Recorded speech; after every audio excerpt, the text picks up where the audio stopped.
Hello everyone, this is PK Entertainment and we are back again, and here now we have another episode standout review, and this edition we will focus on Cobra Kai Season 3, the 4th episode, titled The Right Path. Now there will be spoilers in this review, so I warn you now, if you haven't watched this episode yet, or you haven't caught up yet with all of the episodes of this season so far, or the previous 2 seasons, I advise you to stop watching now, go away, catch up with all the previous episodes, and then come back to this review. You can also check out other videos of where I provided reviews for both Season 1 and Season 2, and also the earlier episodes of Season 3, and I'll provide all the links within the description and also at the end of the video as well. So this episode was always going to be one of the most anticipated within the whole season, because as we knew in the months leading up to this season, we were going to get a story arc where Daniel made a departure to Okinawa, and this was highly anticipated by a lot of fans of the films. As you all know, if you've watched the movies, Okinawa was the setting for Karate Kid Part 2, which very much focused on Miyagi and his backstory, and we focused within the inner conflicts within his own family.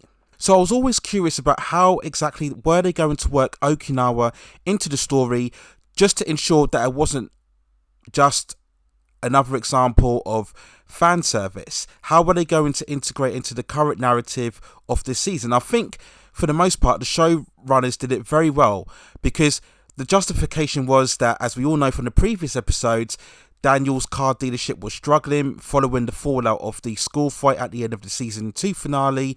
So the LaRussos had got very much of a bad reputation and they were struggling to rebuild their own brand, and as a result of this, the car dealership was struggling. So Daniel had to go to Okinawa to put forward a pitch to the Dayona International business and try to get them to invest back into his car dealership. So it was a very good way of justifying Daniel going to Okinawa. And we get some great scenes early on when he first arrives there and he's in the taxis, and this would be something that they would do throughout the whole entire season, where we get the flashbacks to the previous movies. And in particular, we see here Daniel's looking outside the window and he sees the previous locations of Okinawa that he used to go back to, and we get the good flashbacks of Karate Kid Part 2.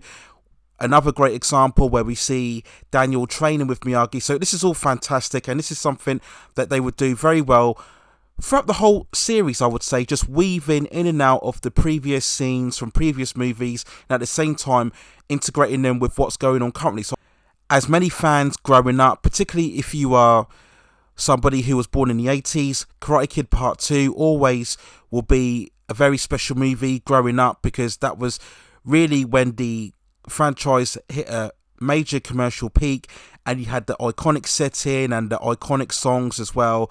So yeah, this is a special movie for a lot of people. So I think they handled the Okinawa story arc very well. And of course, this heightened even further when we see Daniel going through the various parts of the village that he used to, and he was seeing how they very much had turned it now into much more of a shopping mall. So he's very shocked and surprised by that. And then he goes into the main high street and then he sees the dance show appearing, and of course this is when he comes across Kumiko, and now we learn that she's a dance teacher. And this is really where the episode was so beautiful, so poignant, and really heartfelt at times, as Daniel and Kumiko, they come forward together and they reminisce about past times, past histories, and what they've been up to. And I love the connection between these two characters. Again, they still carry the same heart and chemistry that they did in the Karate Kid Part 2. The actress who plays Kumiko, she still looks fantastic. She's very beautiful. She's got that great beaming wide smile that she had way back in the sequel, and she still retains it here. And she's also got that broken English, which I think adds to very much to her charm. So she's just instantly likable, and I think it's just a wonderful personality that she has. And I just love the conversations that they have together, and this is again emphasizing just how much the showrunners care about the heart and the soul of this franchise, and they really take care of it and nurture it and make sure that nothing gets lost as they transfer it more into the modern day setting. And I just think it was fantastic between the two actors, and they played both their roles very well. This all culminates in what might be the most poignant, beautiful and heartfelt scene of the entire series, when they meet together again and Kumiko reads the old letters of Miyagi, that he wrote, especially when we see that he wrote a letter chronicling when he first came across Daniel, and he was stating that he was lost. Prior to that, he was without purpose, without direction, and meeting Daniel gave him that sense of identity back, something to fight and something to strive for. And then we get the even more heartbreaking moment when she reads the last letter that Miyagi wrote a week prior to his death, and he was talking about how he's integrated into Daniel's family, and now he sees Sam as his granddaughter. And again, it's even more heartbreaking because it makes you realise that, yes, that Miyagi and Daniel stayed together, they communicated together when Daniel was beginning his family as well. And I just think it was really emotional. It was really a tear-jerking moment. I think what really heightened this sense of emotion was, again, the actress who played Kumiko, the way she was reading out the letters, and she started smiling, and then you go back to Daniel's reactions and you see him, he starts tearing up, and then we see Kumiko start tearing up as well, and it just really emphasised the whole emotional weight to the scene. Very well handled. They didn't need any quick cuts or different angles, or they didn't need to create any flashbacks at all. It was just a dialogue between two characters. Again, it shows how much you can get out of just showing two characters talking. I just think it was so beautifully handled and really well created by everybody involved, and just credit to both the actors. One of the highlights indeed of this entire season. I did just quickly notice, as a footnote, they didn't play the iconic song The Glory of Love by Peter Cetera that we associate so much with Karate Kid Part 2. Maybe that was just a simple licensing issue. I was pretty sure they were going to play it, or at least some tones of it, when I knew that we were going to Okinawa this season, but they did it in the end. It would have been nice if they could, but again, maybe that was just a licensing issue, so just a little nitpick, but it didn't affect the episode overall. We do get further story arcs within this episode. We see Johnny yet again trying to reconcile with Robby. He initially missed the date that they had arranged to meet up before because he had to stay with Miguel, because Miguel had just started to show signs of recovery following Johnny funding his surgery, and as a result of that, of course, he missed seeing Robby. He tries to meet up with again in the cafeteria, and Robby at this stage is really lost. You know, he's confided in both Johnny and he's let him down. He's confided in both Daniel and he's let him down, and he really doesn't know where he is, who to trust, who to believe in, who to aspire to. So every time somebody tries to reach out to him, he just automatically just shuts them down, really in a state of self-defense mechanism now. And again, it's a good emotional beat and further develops the characters as well.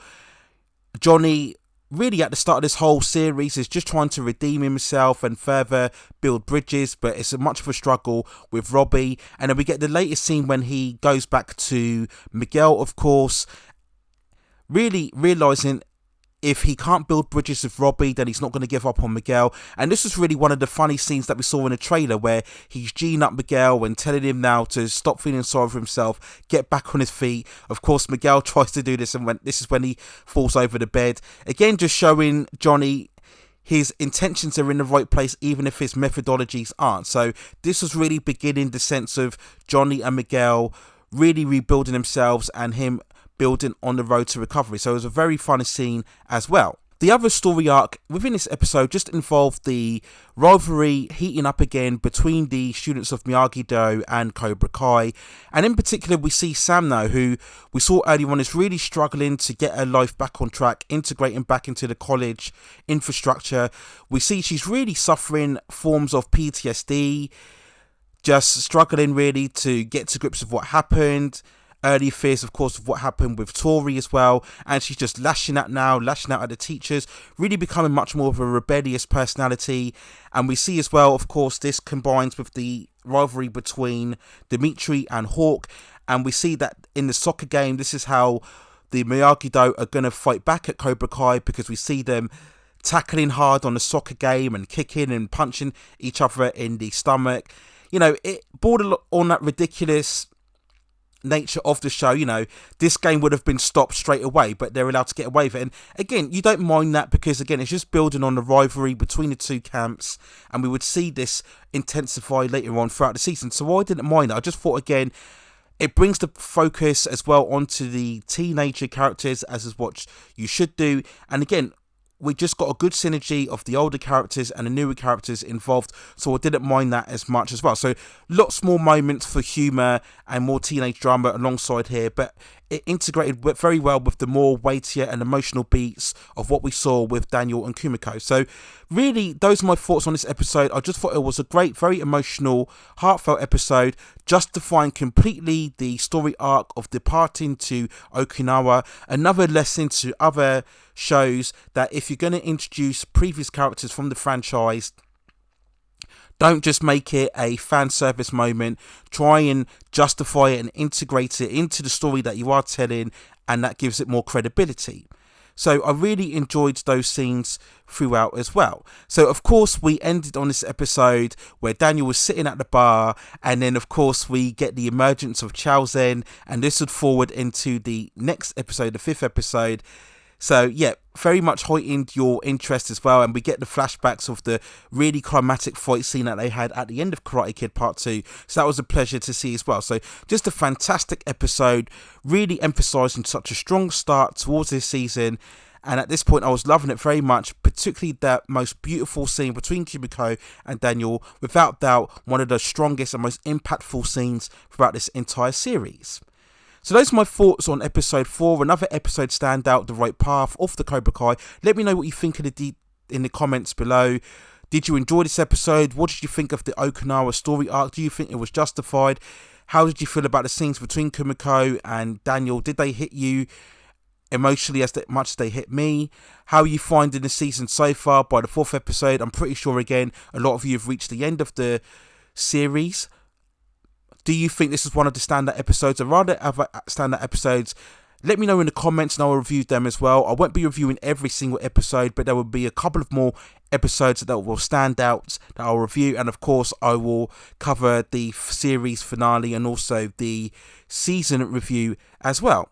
So that's it for now. Let me know what you think in the comments below. Please hit and like those like and subscribe buttons and help me provide more future content for you in the future. But that's it for now. Take care of yourselves, stay at safe distances, and I will see you very, very soon.